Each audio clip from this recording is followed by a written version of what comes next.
Hey there, TSM here. So, Covenants, yep, the Garrison FM fleet.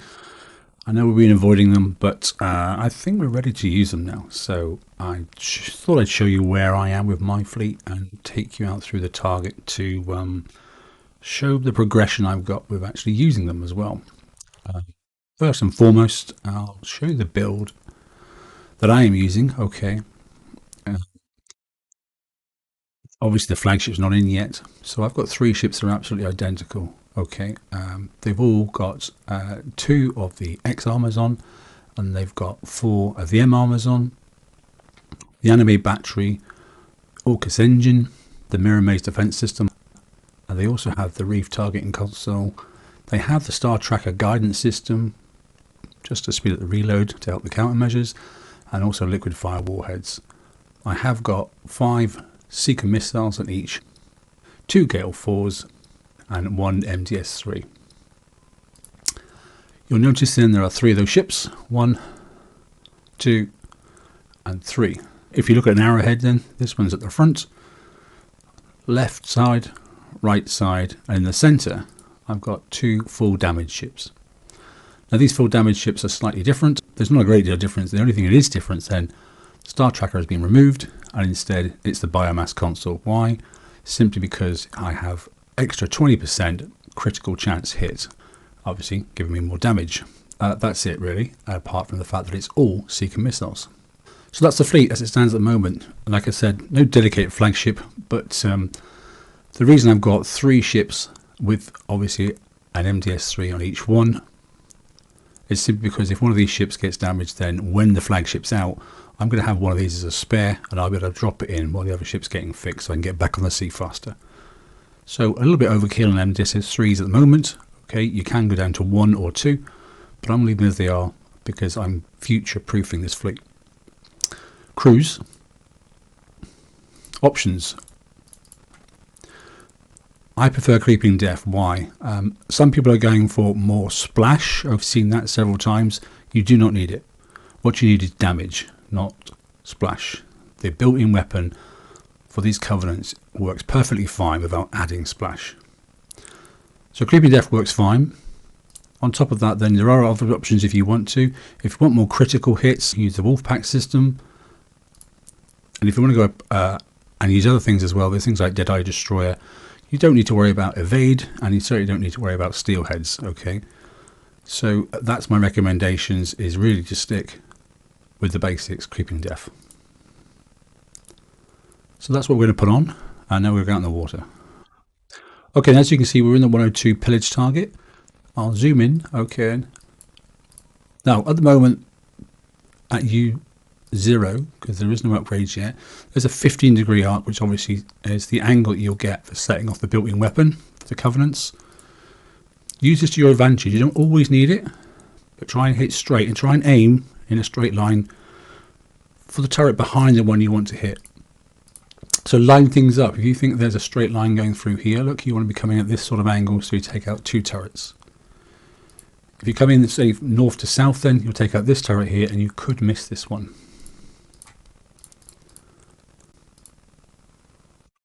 It takes 8 seconds to reload the built-in weapon, so don't rush. You've got to sort of count 8,000 in your head, you know, the old 1,000, 2, 1,000.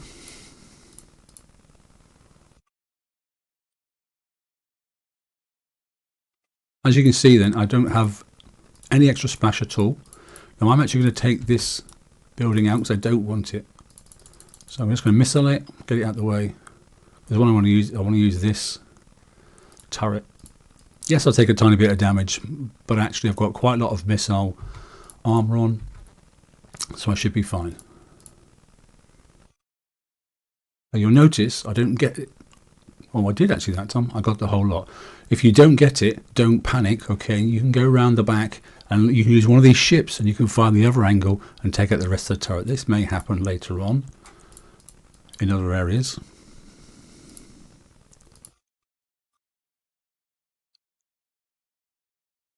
And what I don't want to do is don't want to retarget and take out some of these buildings yet, but what I do want to do is get fairly close to take out the ship. Done. You've got plenty of time to get away from those. That's incoming mortar fire, but it's quite slow, especially when you're right on the far range. So there's no real problem even if you do trigger one. So for example here, I want to take out this and this, but I don't want to blow up these buildings down here, and certainly not this one over here, because I want to use this building here to trigger to hit this turret. So that would be the straight line. I'm going to go slightly off the straight angle and just come in here, knowing that obviously I've got a blast radius on my built-in weapon. And there it goes. Look, see the angle it was firing down that way, so I want to leave these here. 8 seconds, remember the reload. So I'm going to target this building here. This turret here is slightly further out, obviously, so I'm going to come in close first. Angle. Stop, fire, and then come back out again. And there we go. I've got plenty of gales on. I don't usually worry about using the built-in weapon for this one.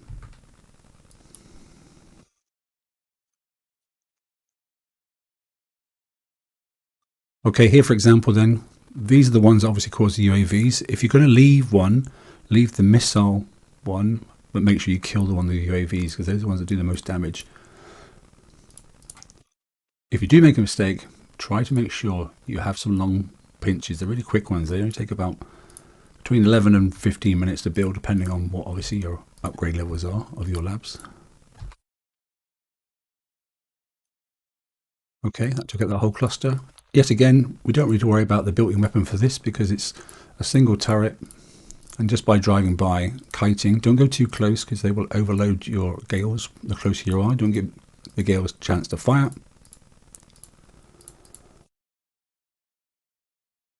You don't actually have to kill all the buildings either.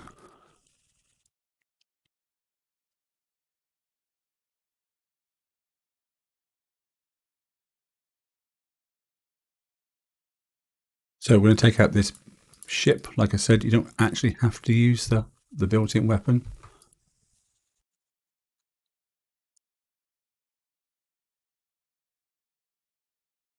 Okay, now the reason I haven't used the built-in weapon is straight away. I can use that built-in weapon now instantly to take out some more clusters. Utilising the buildings that are available. There's those two. See, there's one left over, but it's not the end of the world. We can get that simply by popping around and using this building here. And if not, we can actually use this turret here, and if we fire at this angle, we will get it that way as well. So there are several ways to take them out. Don't be overly concerned that you don't get them first time. So it could be a pinch, it could be another turret, and it could actually be this ship here as well. I've used this sometimes.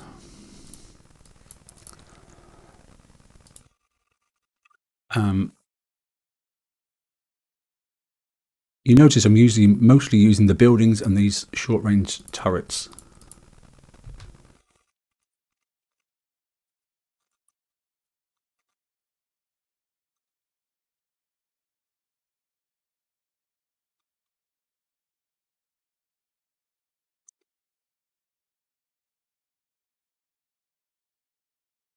See, I didn't finish that one off, but I'm not worried because there's a piece of this turret here left. All I can do is I can skew up the inside here, stay at the range, sit parallel, look, comes along here, so I want to be sitting just about here. I can turn inwards then, fire the built-in weapons, and there we go, turret's dead. Same for this one here then.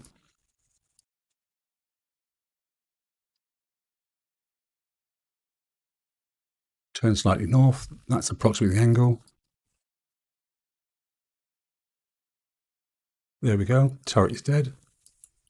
What have we got left? We have the ship.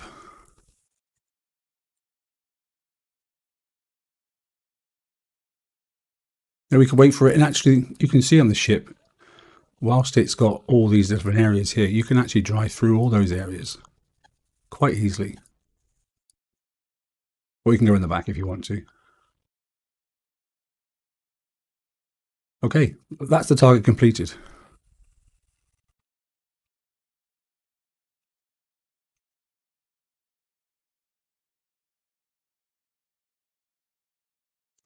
Like I said, small bit of penetrative damage, but that's obviously because I was using the penetrative turrets, which it doesn't bother me at all.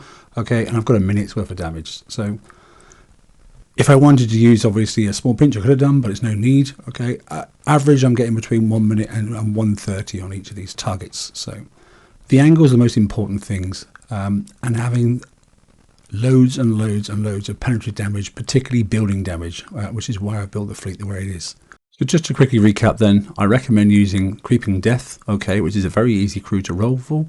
I've got 3 ships at the moment with 2 Gales on each and 1 MDS3, and I'm using the Star Tracker system as the special on those ships. And then I've got 2 ships then that are also full damage, and I'm actually using then the Biomass console because it's got extra missile critical chance. That's it, basically. I hope that helps. Okay, any questions, pop them below and I'll come back to you. TSM out.